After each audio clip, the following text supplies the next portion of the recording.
heaven, and the powers of heaven shall be shaken. Yun. Matindi yan, no? Pati ang langit maglilindol, shaken. At ang mga stars babagsak sa lupa. Huwag natin hintayin, babagsakan pa tayo ng mga bituin sa langit. At maniwala tayo ng Diyos ay totoo at siya'y babalik. Kaya kailangan ang tao lumuhod sa Panginoon. Kaya ang ating trabaho bilang mananampalataya ay itong trabaho natin. Matthew 24:14. And the gospel shall be of the kingdom shall be preached into all the world for a witness unto all nations. And then the end shall come. Come. No. Ano mga sila muna. Kumakain sila eh. Hindi mo na sila dapat kumain. Yan. Yan. Di mamaya na lang kumain.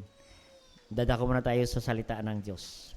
Sa Matthew chapter 13 naman ating message ngayon. Matthew 13. Pinakita ko lang kanina yung nangyayari kahapon ay hindi po yan katuwaan, kundi yan ay nagpaparamdam na ang Diyos sa bawat Kristiyano na tayo kumilos na at gawin natin ating tungkulin sa Panginoon. In Matthew chapter 13 naman tayo, in verse 45 and 46. Dalawang verse na ating babasahin. Sige, tayo tumayo. Basahin na po natin. 44 and to 46. Tatlong verse pala. Yan. Basahin na lang natin ng sabay-sabay. In verse 45. Nakita na po natin. Chapter 13, verse 44 hanggang 46. Okay, basahin po natin. Ang verse 44, it became, again, the kingdom of heaven is like unto treasure hid in the field, which when he had found, he hid it for a joy thereof, goeth and selleth all that he had, and buyeth that field. And again, the kingdom of heaven is like unto a merchant man, seeking goodly pearls, who when he had found one pearl of the great price, went and sold all that he had, and bought it. Yan po. Diyan pala sa 45 and 46 ang ating pag-aaralan ngayon. No? About the seeking godly pearl. Tayo po mag-pray. Dakilang Diyos sa masalangit, thank you God for the passage that we read tonight. At dalay salamat to a special number sa awitin ng choir who prepare our heart to listen to the word of God. Thank you, God, for the signs of your coming na pinakita nyo sa amin, sa mundo, Panginoon, na nagpakita ka, O Diyos, na malapit na ang iyong pagdating. At pinapakita mo, O Diyos, na ikaw ay tunay na Diyos sa may kontrol ng lahat, Panginoon. Maging ang kalawakan, Panginoon. Ikaw po ang mayawak ng lahat, O Diyos. Kaya Diyos, tulungan mo kami mga anak ninyo na maging mapalapit kami sa inyo sa pagbabalik ninyo, O Diyos. Nawa ay kami ay mainit sa paglilingkod sa inyo, Panginoon. Kung mayroon man sa aming mga Kristiyano na lalamig, padalan mo sila ng revival, Panginoon. At ipakita mo, Diyos, na malapit na po ang inyong pagbabalik, Panginoon. Kaya we come today with humble hearts tonight and bless this message that we are going to hear tonight, O God. And send us revival. Cleanse our heart, forgive our sins, and all these things you ask. In Christ Jesus' name, amen. Right, and be seated. And this is the parable of the merchant seeking of the godly pearl. Godly pearl. Parable. This is parable of the merchant. Yan. Pag parable to ay simile or similar na lintulad ng Panginoon. That this is the familiar story na dito sa lupa na may makalangit na kahulugan. Yan po ang parable. And the parable is always point to Jesus Christ. Nakatuon sa Panginoon. At higit sa lahat, nakatuon siya sa kaligtasan. Yan. The parable is always point to salvation. No. Sa Bible school, tawag yan ay soteriology. It means that doctrine of salvation. So dito po sa ating talata, ating binasa, ay ito ay kaharian ng Diyos na nihalintulad ng Panginoon sa gawain ng Diyos. Sa gawain sa simbahan. Isa ito sa ministry, the kingdom of God. No? We are doing the kingdom of God and in the ministry in the church. Everything we do in the church, we are doing the kingdom of God, and all we do is for all the glory of God. Lahat yan ay sa kalatian ng Panginoon.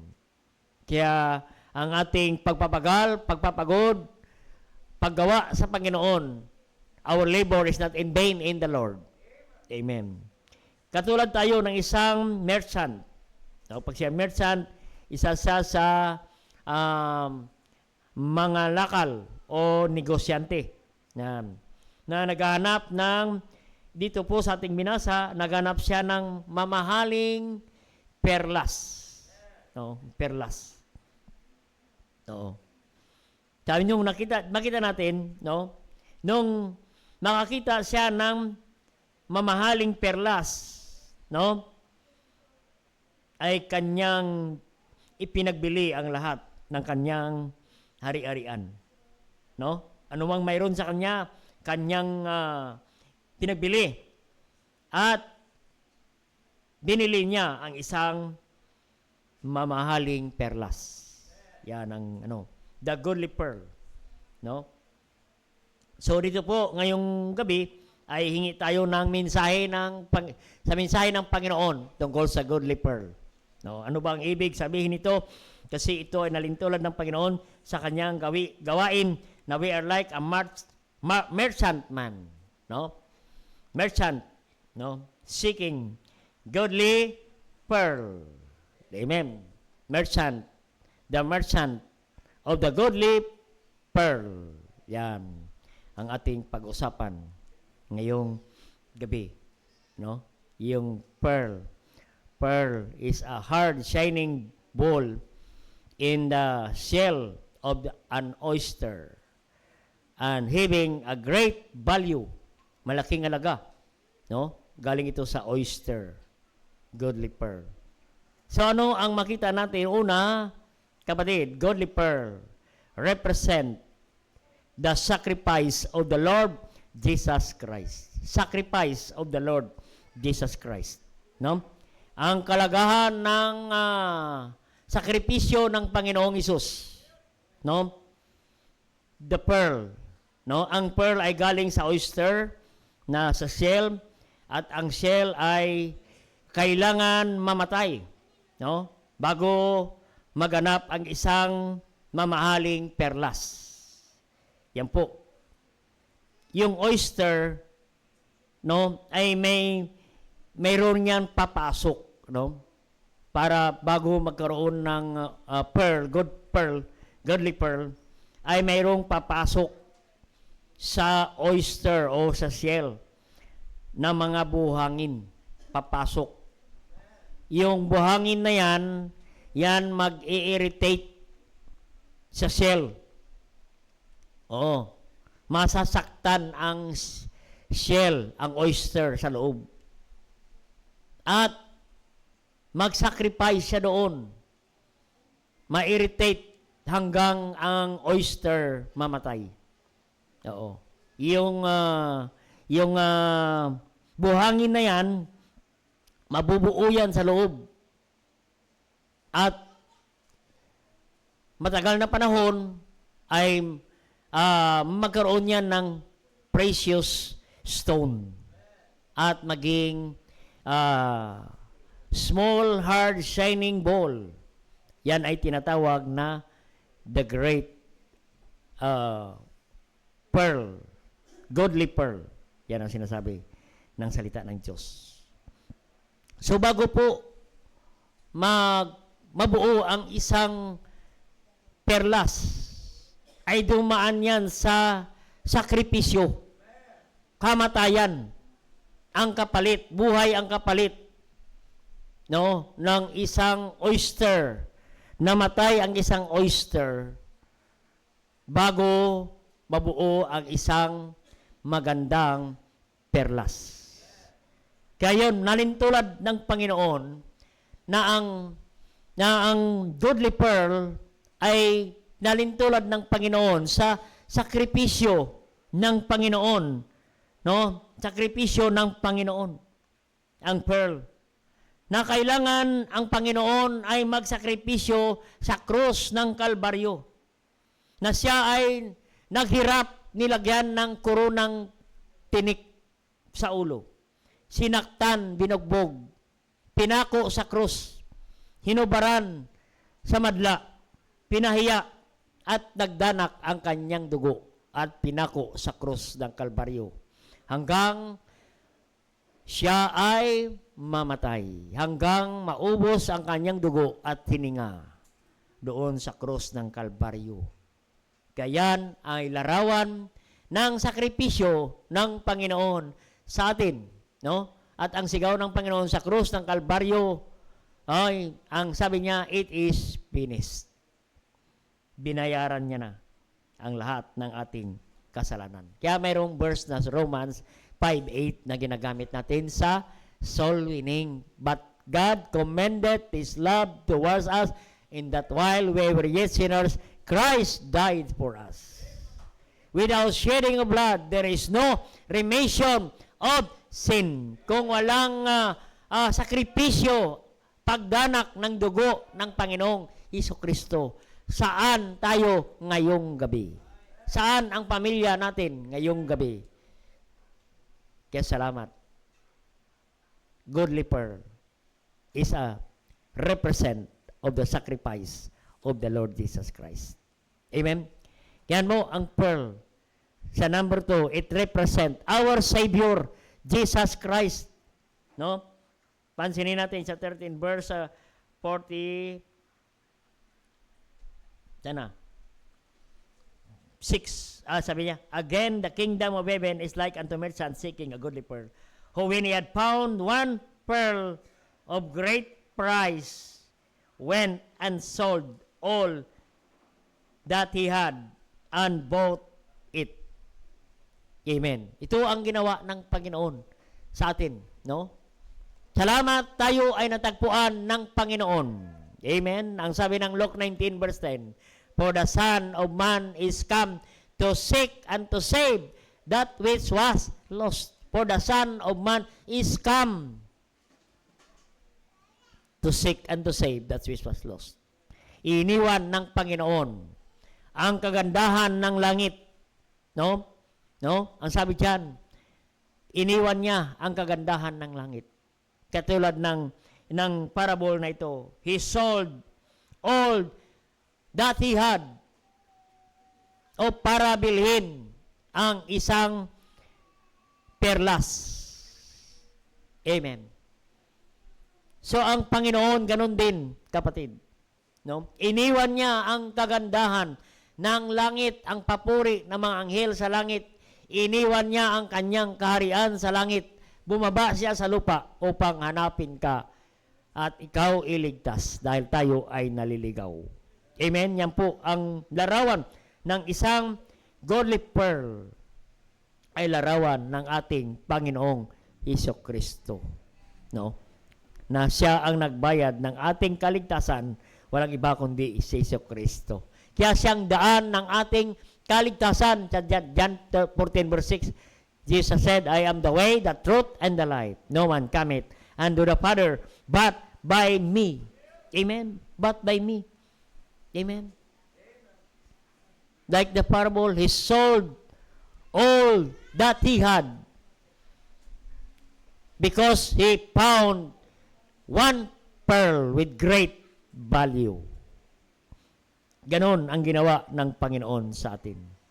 Kaya nagkaroon tayo ng kaligtasan dahil siya ang naghanap sa atin. Tandaan natin, ang Panginoon ang naghanap sa atin, hindi tayo. Kaya tayo natagpuan ng Panginoon at naligtas dahil tayo ay hinanap ng Panginoon. Praise God, tayo ay natagpuan ng Panginoon na tayo ay dating ligaw. At marami pa ngayon naliligaw, kapatid. No? Marami pang kaluluwa naliligaw, marami pang namamatay. Araw-araw, hindi alam kung saan patungo ang kanilang kaluluwa. Kaya yun ang ng larawan ng pearl. It is the represent the picture of the sacrifice of the Lord Jesus Christ. The picture represent the Savior Jesus Christ. Praise God. We are saved. Amen? At ang kaligtasan natin ay biyaya lamang ng Diyos. Amen? Biyaya. Amen? For by grace are you saved. Through faith, it is the gift of God. Amen? Gift of God. Kaya salamat sa Panginoon. Kaya mayroon tayong Savior, no, na iniwan niya ang langit para tayo ay hanapin at iligtas. Amen? Number two, represent ng pearl. Pearl is represent the precious soul. Precious soul. It is godly pearl. Is likened to a precious soul. Amen? Every soul is precious in the Lord. Amen. Mahal niya ang kaluluwa. Amen. Mahal niya ang kaluluwa. Kaya nga sabi niya, for God so loved the world that He gave His only begotten Son, whosoever believe in Him should not perish, but have everlasting life. Amen. He loves every soul. Amen. Mahal niya ang bawat kaluluwa. Kaya nga sabi niya sa Psalm 115 verse 16, sinabi niya, precious is the Lord, is the death of His saint. Precious. No? Precious in the sight of the Lord is the death of His saints. Precious po ang bawat isa, ang bawat kaluluwa. Mahal ng Panginoon. Amen? Mahal ng Panginoon. Mahalaga ang isang kaluluwa. Amen? Walang katumbas ang isang kaluluwa. Amen? Our soul, what is the exchange of one soul? Amen? Kaya nga sabi niya, for what shall a profit a man if he shall gain the whole world and lost your own soul? Amen? O, ang kinin mo man ang lahat ng kayamanan, ang buong mundong ito, kung ang iyong kaluluwa ay mapahamak sa impyerno. Ibig sabihin, kapatid, walang katumbas ang isang kaluluwa na mapahamak sa impyerno. Kaya mahalaga ang isang kaluluwa, kapatid. Kaya nga binigay ng Panginoon ang kanyang bugtong na anak na si Jesucristo para sa ating kaluluwa, sa bawat isa sa atin. Amen? Kaya kapatid, kung mayroong maliligtas, masaya ang langit. Tingnan natin sa Luke 15. Masaya ang langit, kapatid. No? Pag mayroong isang kaluluwa na maligtas. Likewise, I say unto you, there is joy in the presence of the angel of God over one sinner that repented. Amen? Masaya ang langit. No? Ang mga anghel sa langit ay masaya na mayroong isa na nagsisi at tumanggap kay Kristo bilang Panginoon at tagapagligtas. So, precious po ang isang kaluluwa pa lamang, kapatid. Isang kaluluwa. Ang langit, masaya. Natutuwa ang langit, kapatid, kung mayroong naliligtas na mga kaluluwa, kapatid. Kaya salamat sa Panginoon. Yan ang dahilan kung bakit we expand our ministry because of the souls is very precious. Amen. Very precious. Amen. We have no idea kung sino ang maliligtas sa lugar ng Indang. Amen. Parang wala tayong idea. Sino kaya ang dadalhin ng Panginoon sa lugar na ito? Oo. Nakita at kapon tayo ng lugar. Amen. Na-imagine ko, sino kaya ang dadalhin ng Panginoon? Wala tayong idea kung sino mga tao dadalhin ng Panginoon. Pero mahalaga, bawat kaluluwa ay mahalaga sa Diyos. Amen? Kailangan maligtas dahil mahalaga ang mga kaluluwa. Nang sabi niya sa 1 Peter chapter 3 verse 18, then now 2 Peter 3:18. Kaya malapit na ang Panginoon darating. Amen?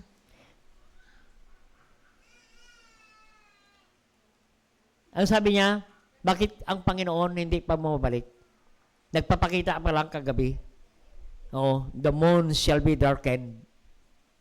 Nasa Biblia na. Amen? Kaya mga kapatid, salamat. Bilang Kristyano, alam natin na ang Panginoon ay malapit ng darating dahil sinabi ng Biblia, the moon shall be darkened as a blood. Amen? Yan sabi niya sa 2 Peter chapter 3 verse 8 hanggang 10. Ang sabi niya, but beloved, be not ignorant of his one thing, that one day is with the Lord as 1,000 years, and 1,000 years is one day. And the Lord is not slack concerning his promise, but some men count slackness, but is long-suffering towards us, not willing any should perish, but all should come to repentance. But the day of the Lord will come as a thief in the night, and which the heavens shall pass away with a great noise, and element shall melt with fervent heat, and the earth and the works that therein shall be burned up. Amen? God is not willing any should perish. God is waiting for one souls to be saved. Amen? Nagantay siya na ang isang kaluluwa makarinig ng ebanghelyo ng kaligtasan at ang Panginoon ay babalik na. Sinabi niya sa Matthew 24 verse 14, binasa natin kanina. And the gospel shall be preached to all nations, and the end shall come. No? And the gospel, no, of the kingdom shall be preached. To all, lahat makapakinig. Kaya ang Panginoon nag-aantay pa na mayroon pang maligtas nawa bago siya babalik. God is waiting. He is long-suffering. Nagtitiis ang Panginoon na gusto niya nang bumalik, pero hindi pa siya babalik. Nagtitiis pa siya, nag-aantay pa siya, dahil marami pa ang hindi nakarinig ng ebanghelyo ng kaligtasan. At gusto ng Panginoon ng taong yan ay lumuhod, magsisi ng kasalanan at tanggapin si Jesus bilang Panginoon at tagapagligtas. Amen? Yeah, God is waiting for precious soul. Soul is very precious, like goodly pearl. Mahalaga sa Diyos ang isang kaluluwa. Mahalaga sa Kanya ang isang kaluluwa. Ayaw niya ang isang kaluluwa mapapahamak sa impyerno. Baka ang isang kaluluwa na yan ay maybe your loved ones. Yung isang kaluluwa niyan ay maybe your friend, office mate, co-workers, kasama mo sa bahay, hindi pa pala saved. Hinihintay na lang ng Diyos yan magsisi, tumanggap sa Panginoon bilang tagapagligtas. Kapatid, kasi ay precious yan. Goodly pearl. Excuse me.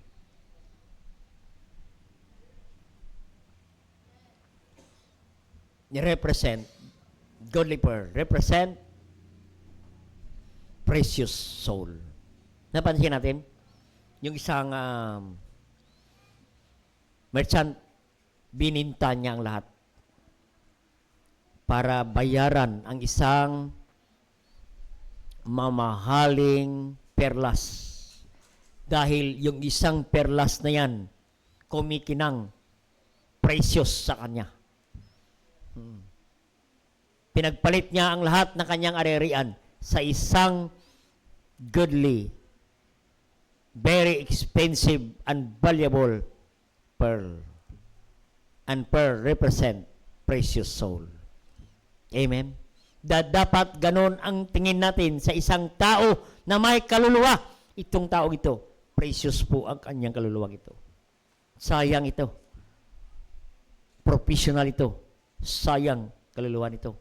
Maganda ito, pero sayang ito pag namatay. Gwapo ito, pero sayang ito pag wala sa Panginoon. Sayang, mayaman ito, pero sayang ito pag wala sa Panginoon. Kaya malaga ang bawat isa sa atin. Anuman kalagayan ng tao, malagayan, mayaman, na mahirap ang kalagayan natin, anuman tayong sitwasyon, mahal ng Diyos ang bawat isa, bawat kaluluwa, mahal ng Diyos. Amen. Dapat mayroon tayong ganon ka-burden sa kaluluwa. No. Mahal ng Diyos ang mga kaluluwa. Ayaw niya mapahamak sa impyerno. Sabi ng Revelation 20 verse 15, for whosoever was not found written in the book of life was cast into the lake of fire. At doon po sila sa lake of fire for eternity, forever and ever. Ay kung kaibigan mo yan, ay kung kapatid mo yan, kamag-anak mo yan, kapatid. Kaya makita natin, ano ang kailangan natin, kapatid? Oo, dahil precious ang kaluluwa. The merchant seeking godly pearl. Merchant, amen. Merchant is represent soul winner. Soul winner. Be a soul winner for Jesus. We are like merchant of the godly pearl. Yan po ang ang last nating point, kapatid. So every Christian is a merchant of a godly pearl. We have responsibility. We are merchant. Amen. I'm merchant. We are seller. We are buyer. We are businessman. No? Of goods for profit. So, ibig sabihin, kapatid, bawat mananampalataya, every believer, must be a merchant of godly pearl. And godly pearl is a precious soul. Amen? Kaya we are merchant of precious soul to His kingdom. We are seeking soul winner. Amen? We are soul winner. Be a soul winner for Jesus. Amen? Soul winner. We are seeking for souls like a godly pearl. Amen? So every one of us engaged in merchant, engaged in business, and our main business in the kingdom is soul winning. Amen? Soul winning. Kaya lagi natin binabanggit, soul winning is the main thing because that is the business of the kingdom. To get more people saved. That's why we expand the work of God. Amen? To the region beyond. Because to seek the goodly pearl. Amen? Kaya yun, kapatid, no? To seek precious goodly pearl. Ikaw ay ligtas ngayon, kapatid. No? Isa ka ngayon sa merchant of godly pearl. To seek godly pearl. Maghanap ka ng isang kaluluwa, maghanap ka ng isang kamag-anak, isang kaibigan, isang classmate that is godly pearl for you. Seek para sila maligtas. Amen? Dalhin natin sila sa kaharian ng Diyos. Amen? Paano sila makarinig? No? Paano sila magsisi ng kasalanan? Tumanggap sa Panginoon. Kung walang nangangaral. How can, paano sila maligtas? Kung walang nangangaral ng salita ng Diyos. Kaya nga sabi ng Panginoon sa Romans 10, ano yan? Sa Romans 10, how beautiful are the feet that bring good tidings of good thing. Maganda ang mga paa na nagdadala ng mabuting balita. Amen? Tayo ay soul winner, kapatid. Kung nagdadala ka ng mabuting balita, that's the gospel. The death, burial, and resurrection of the Lord Jesus Christ. Amen? Kaya kapatid, ang ating trabaho is to seek the goodly pearl. Dalhin natin siya sa kaharian ng Panginoon. Tomorrow, we face again the world. We need to seek goodly pearl. This week, amen. Nawa, hindi masiro ang Diyos sa atin. Seek maraming goodly pearl. Saan man tayo pupunta, mayroong precious goodly pearl na ating makita, kapatid, and that is precious unto the Lord. At kailangan dalhin natin sila sa Panginoon. Amen? Tayo ay salesman. We are market, no? Merchandiser ng Panginoon. Amen? We are selling, no? Beautiful things. Amen? Alam mo, kapatid, no? We are selling the beautiful place called heaven. Amen? Ano sabi ng Revelation 21? Revelation 21, verse 1 and 2. And I saw new heaven and new earth. For the first heaven and the first were passed away. There were no more sea. Amen? Heaven. Amen? Oo, yan po. No? God prepared new heaven. Ay, ang langit, sayang kung walang pupunta. Amen. Naganda ang Diyos ng mansyon sa langit. Sabi ng John 14 verse 1 to 3, let not your heart be troubled. Believe also in me. In my Father's house are many mansions. If not so, I go to prepare a place for you. As I go to prepare a place for you, I will come again and receive you. That where I am, there you may be also. Ay, ang sayang ang mansyon ng Diyos na ginawa 2,000 years ago. He prepared mansion in heaven, para ano? Dalhin natin ating kaibigan doon. Kaya kapatid, no? Kaya we are merchant of the beautiful things from God. Ay maganda sa langit, amen? Pagdating sa langit, no more sea. There's a great city, New Jerusalem. No? In Revelation 21 verse 4, no more pain, no more sickness, no more sorrow, no more death. Amen? Ang ganda sa langit. Amen? Wala nang funeral sa langit. No? Wala nang pagtangis, wala nang kalungkutan, wala nang sakit, wala nang problema. Amen? Lahat, kapatid, God prepared beautiful place. One day, we will walk in the streets of gold. Sayang po ang gold kung walang lalakad doon. Amen? Kung tayo mga manampalataya ay hindi maging soul winner, maging sayang ang inanda ng Diyos, nakagandahan ng langit. Amen? Sabi ni Pablo, hindi mo kayang ipaliwanag ang kagandahan ng langit na ating pupuntahan. Kaya nga ang ating sabi ng awitin, this world is not my home, I'm just a passing through. Itong tahanan ito, itong sanlibutan ito, hindi ito permanente nating tahanan. Ang permanente nating tahanan sa langit. Oo. Kung pagandahin mo man ang tahanan dito sa lupa, praise God. Pero hanggang kailan mo yan titirahan? 100 years, praise God. 100 years ka titira dito sa lupa, praise God. Makuha mo pa yung regalo mong 100,000. Oo. What compare for eternity in heaven? Praise God. Amen. Praise God. We are likened to a merchant seeking godly pearl. Be a soul winner for Jesus. This parable, God wants us to be a soul winner seeking for a godly pearl every day in our life. Kapatid, seek godly pearl. Oh. Mayroon kang matagpuan. And praise God for soul winner. That's why we are here today. Salamat, mayroong tao na naghanap sa atin.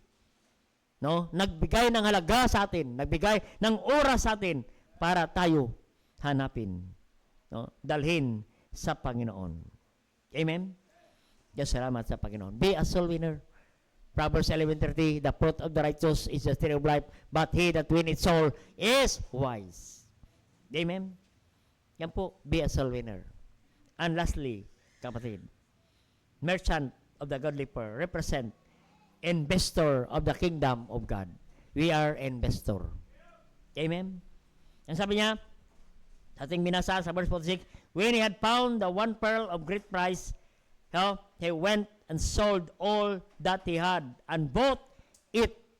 Noong natagpuan niya ang isang godly pearl, bininta niyang lahat. No? Binili niya ang godly pearl. Na? Ibig sabihin, kapatid, hindi siya naginayang. He invests everything for precious soul. Nag-invest siya ng panahon sa pag-akay ng kaluluwa. Nagbigay siya ng oras para sa mga kaluluwa. Mayroon siyang time for soul winning. Amen? Nag-invest siya ng oras, nag-invest siya sa mag-disciple, nag-invest siya mag-Bible study, mag-follow up, magdala ng kaluluwa, gumagastos siya para madala ang kanyang mahal sa buhay. Kaibigan, dalhin sa Panginoon. Amen? Kaya malaga, no? Investment. Bakit? Mayroon tayong pananagutan. sa Panginoon. Bawat kaluluwa, mayroon tayong pananagutan sa kanila. Why we need to invest sa isang kaluluwa? Amen? Malaga ang isang kaluluwa. Oo, walang kapalit. Magkano man ang ginastos natin para madala natin ang ating mahal sa buhay sa Panginoon. Oo, walang katumbas na salapi, kapatid. Malaga po, no? Kaya bakit tayo kailangan mag-soul winner? In Ezekiel, bisa natin, Ezekiel chapter 3 verse 18. Ezekiel chapter 3 verse 18. Last na natin na verse, 3:18. Bakit kailangan natin mag-akay ng kaluluwa? Why we need to be a soul winner? To be a merchant of godly pearl. Merchant of the godly pearl represent soul winner for Jesus. Amen? Every Christian is a merchant of godly pearl. Mayroon tayong responsibility. No? Ang sabi diyan, verse 18, 3:18, Ezekiel, when I say unto the wicked, thou shalt surely die, thou gavest not warning, nor speakest no warn the wicked from his wicked way, to save his life. The same wicked man shall die in his iniquity, and but his blood will I require at thine hand. Mayroon tayong pananagutan sa bawat kaluluwa. Ang buhay nila, kaluluwa nila, pananagutan natin, kapatid, sa Panginoon. Kaya, huwag tayong maginayang mag-invest, amen? Mag-anniversary naman tayo at magkaroon tayo ng commitment para sa ating anniversary. Bakit tayo magbibigay ng commitment? For souls to be saved. Imagine, our goal is 4,000. Saan natin kukunin yung 4,000 na yan? Kapatid, hayaan mo na ang Diyos gagawa kung paano natin ma-reach out ang 4,000. Basta hingin natin sa Diyos, Lord, give us 4,000 this anniversary. 4,000 souls to be saved. Amen? No. Kaya naman ang ibibigay natin sa Panginoon sa anniversary na ito, kapatid, huwag kayong maginayang, kapatid. Bawat salapi na yan ay mayroong kapalit yan na mga kaluluwa na maligtas patungo sa langit. Sila maligtas doon sa impyerno, patungo sa buhay na walang hanggan. Kaya kapatid, no? Bawat kaluluwa mamatay. Mayroon tayong pananagutan sa kanila. Kaya huwag tayong maginayang to invest in the kingdom of God. Amen. Merchant of the godly pearl represent the investor of the kingdom of God. Invest your time, invest your treasure, your money, invest your talent, no, for the glory of God, para mayroong maligtas this coming anniversary. Tayo po mag-pray. Dakilang Diyos ama sa langit, thank you God for this parable na binigay niyo sa amin, Panginoon. Salamat, nag-represent ka ng iyong sakripisyo sa krus ng Kalbaryo. Nag-represent ng aming tagapagligtas, walang iba kundi ang aming Panginoong Hesukristo. At nagre-represent ng isang kaluluwa na malaga sa harapan ng Diyos. At nagre-represent ng isang soul winner, no? Soul winner para kami gamitin ninyo, Panginoon. At kami ay isang investor sa mga dapat maligtas pa. Kaya ngayong gabi, habang tinugtugtog at panyaya, tayo po tumayo at tayo po ay punta sa harapan at surrender natin ang ating buhay sa Panginoon para sa mga kaluluwa. Lord, marami pong kaluluwa ang mapunta sa impyerno. Kung hindi ako mag-invest, kung hindi ako maging soul winner, kung hindi ako magsakripisyo katulad ng sakripisyo ng Panginoon, binigay niya ang kanyang buhay sa krus ng Kalbaryo hanggang mamatay. Huwag tayong matakot magbigay ng buhay sa lapi para sa Panginoon. Sige po, why not come? Lord, use me, use my life. Make me a soul winner for Jesus. To seek godly pearl. Dali namin sa iyong kaharian. Gamitin mo ako, Panginoon. If the Lord speak to you this message tonight, just come to the altar and ask the Lord to send, to give you revival in soul winning. Sige po. Marami ka pang kaibigan. Huwag kang maginayang gasusan mo sila dalhin sa Panginoon. Dahil malaga sila sa Diyos. They are likened to a goodly pearl, valuable sa harapan ng Diyos.